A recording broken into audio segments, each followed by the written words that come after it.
This is a video on using the horizontal boring and the drill press on the Shopsmith. Folks, please read your manuals, be safe, be responsible, and have fun.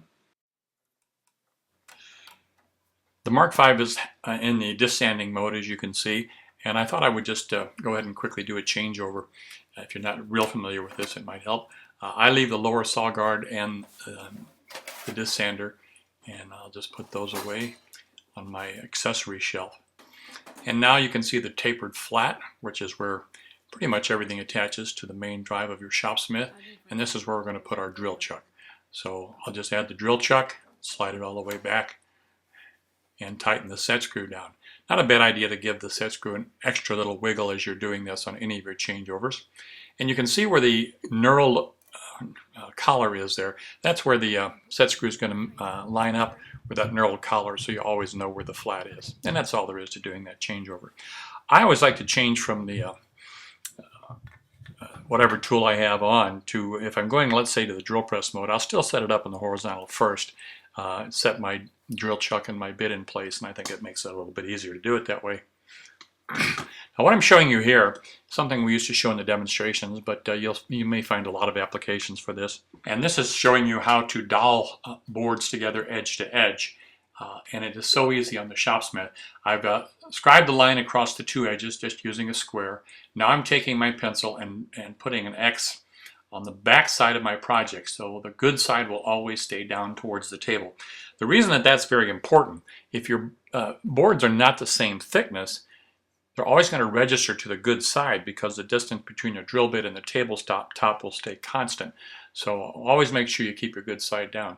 Now I'm going to emphasize that mark here a little bit for you so you can see it just a bit better. And there's a pretty good view of it right there.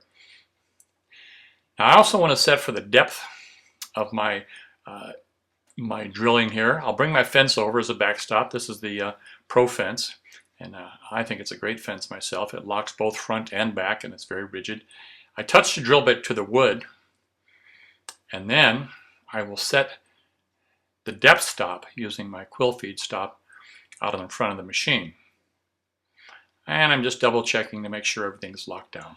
I always go through just a quick mental checklist. There are 5 locks that are almost always locked. One for the headstock, one for the carriage, one for the table height, one for the table tilt, and one for the rip fence.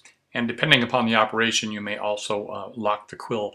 In this case, I'm not locking the quill feed just yet. What I'm going to do is set the depth of the quill feed. So I touch the drill bit to the wood, and then I reach out to the quill feed lock. If I'm going to be using 2-inch dowel pins, I'll set this for about 1 1/8 inches, and then lock it with a quill lock handle. So in this case, it's I guess it's set for just about 1 inch there. And that's it. You can see it's going to go that far and no farther, and it'll stop right there for us. Now as far as setting the speed, this is the new Power Pro headstock, so it's very easy. You can either use a speed that you're already comfortable with, or you can use a little computer setting inside to tell you the exact right speed for whatever it is that you're doing. It'll let you set it for the size of the bit, whether it's hardwood or softwood. It gives you a lot of choices there. And I think it's just great to have the right speed for everything that we're doing. So I just drill the holes right on the line using a brad point drill bit. Makes this easier, I think. And again, I did not measure to see that I'm centered, that my hole is centered in relationship to the thickness of the wood. And I sort of do that on purpose for demonstration purposes. But it's not really going to make a lot of difference as long as you're not extremely close to the surface of the board. And now I'll just take the other piece, lay it in place. Again, I just want to make sure that I have the good side down, so I'll check my X,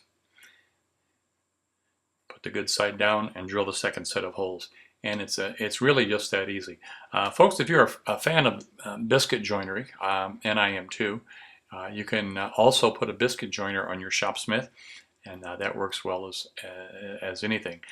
With modern gluing techniques, it shouldn't make a whole lot of difference. The main purpose of either a dowel or a biscuit is to keep things lined up as we're doing our glue up. If you've ever been in the middle of a glue up and had things slip and slide on you, you will appreciate that. But the glues, if your surfaces are well prepared and you're clamping everything properly, the glue is going to hold virtually forever with no problem. But that's it. That's no more to it. And if you're wanting to drill right angles, for example, for attaching a table leg, or if you're doing a face frame or a picture frame, you can also drill into the end grain. The only real difference here is that you bring your miter gauge into play to keep everything squared up. If you're dealing with a very hard wood, you may have to go slower, hardwood and end grain, but the idea is the same. Just set the depth of the hole that you want, scribe your lines, make sure you have the good side down, and you will be good to go. Try this out, guys. If you haven't already, get a couple dowel pins, and I think you really like how easy this is to do. Here's a project that my wife and I and my kids made literally by the thousands. They're called watering kits, and essentially you hook a garden hose to them and they will squirt your lawn or chase the dogs or entertain the kids. But if you look at the bottom of this, these are 12-inch long spikes that are inserted, and I just couldn't do that without horizontal boring. Now let's go up to the drill press mode. As I said, if I'm going to the drill press, I will usually set it up in the horizontal boring mode first. I'll put my drill chuck and drill bit in place.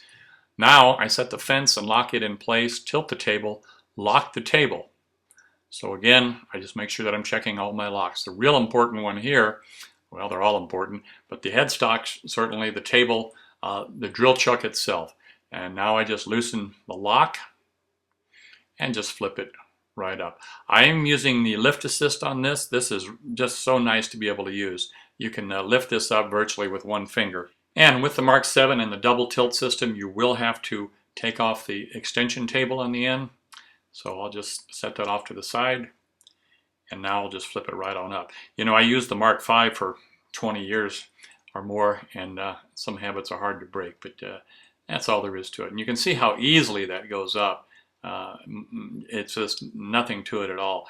And with the new headstock, the headstock weighs 12 pounds more than the old one, so I really like having the lift assist on there. You know, the changeover time to the drill press, if you already have it in the horizontal boring, is probably 30 seconds. And if you have something else on there, a table saw blade or a disc sander, it might be a minute, but it's very quick. This is one of these things I recommend you practice so you get comfortable with it. I think a lot of people don't use their drill press as much as they might because they're, I don't know, insecure about flipping it up into the drill press mode or something. So just practice a bit until you get good at it and comfortable and feel secure. You know, the drill press with the Shopsmith is such a great drill press, and I think so many owners would agree. And let me tell you a couple reasons why I say that. First of all, you have a bigger table, certainly, instead of that little Volkswagen hubcap size table that you get with so many drill presses. This is a very large table, and if you needed to, you could add your extensions back in. The travel on most drill bits is about 3 inches on a drill press. Your Shopsmith goes 4 1/4. So if you do need to go through, say, a 4x4 or even a rough cut 4x4, you've got enough to be able to do that, and sometimes that's just very, very handy. By using the rip fence, of course, is your same fence that you use throughout the system. It is double locking, it is self-squaring, it's very secure. I know I've used drill presses before where I had to make my own fence and it was a real nuisance. The speed settings are so accurate on this now with the new machine. And remember, we can go all the way down to 250 RPM if we choose to do that. So if you're drilling in metal or something very hard, or you have large drill bits and you're worried about burning those up, the speed will let you handle that just fine. You've got the lateral rack and pinion for moving the entire table in or out for your fine adjustments. And remember, no belts or pulleys. Remember how we used to have to stop the machine and change belts and pulleys on the old drill presses? If you're like me, what you did is leave it at one speed and hope that it works for everything. So again, you can just dial in for the material and the size of the bit. Glass, aluminum, of well, soft metals and steels, iron, cast iron, of course, tile, glass, whatever. Read your manuals for details of the setup, but the new Mark 7 handles it so much better than it did before, and the old one did it better than any other drill press that I have ever worked with. You know, and with the T-slots on the side and the top of the fence, you can add sacrificial fences and jigs and hold downs very quickly, very easily. And you can work on either side of the fence. Here I'm just going to move the fence over so you can see a little better. And I'm going to just put a quick mark on this piece of wood. Let's say you're trying to drill a series of holes in a straight line, or you just need to have a hole a certain distance from the edge. Well, with your typical drill press, of course, you're going to have to make a fence, and then you're going to have to start tapping it back and forth to get it where you want it. And then you tighten it down and it tends to want to move on you. Here we just use the wheel, which is really your table height adjuster, and rack the table in or out till we get it right where we want, lock it down, and that's it. Again, very easy, very quick to work with. Now, an awful lot of times I don't want to drill all the way through a piece. Let's say I'm doing pegs for a shaker, a hat rack or coat rack, or there's just any number of times when you only want to drill a certain distance. And there's a number of ways you can use the dial on your quill feed. What I'm doing here is touching the drill bit to the wood. This is very much like I did in the horizontal boring mode. And I will set a depth stop there so I don't drill through my table and I don't have to worry about drilling holes in my table. We're filming. All right. By using our double locking self-squaring fence, we have the perfect straight edge, and instead of having to tap this back and forth like we would with other drill presses after we build our own fence, we can use the rack and pinion capability of the Shopsmith to very quickly and easily set exactly where we want. Now we have our depth stop set. We have our speed set, and we should be good to go.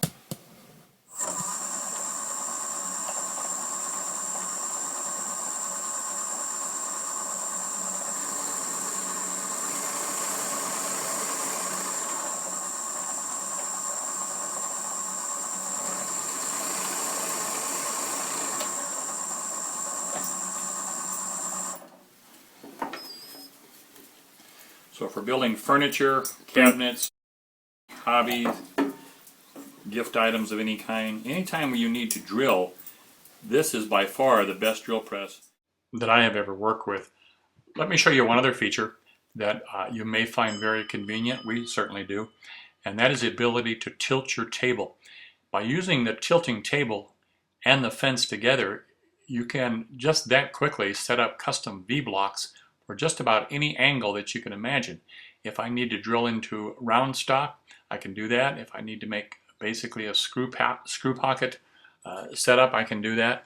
So again, reviewing for you real quickly, you have a bigger table, you have a bigger fence, heavier fence, you have the rack and pinion ability, you have the ability to change speeds without any belts or pulleys,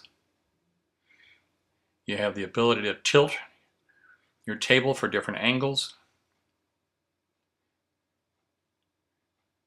You've got a precision depth stop. You have more depth of drilling than other drill presses out on the market today.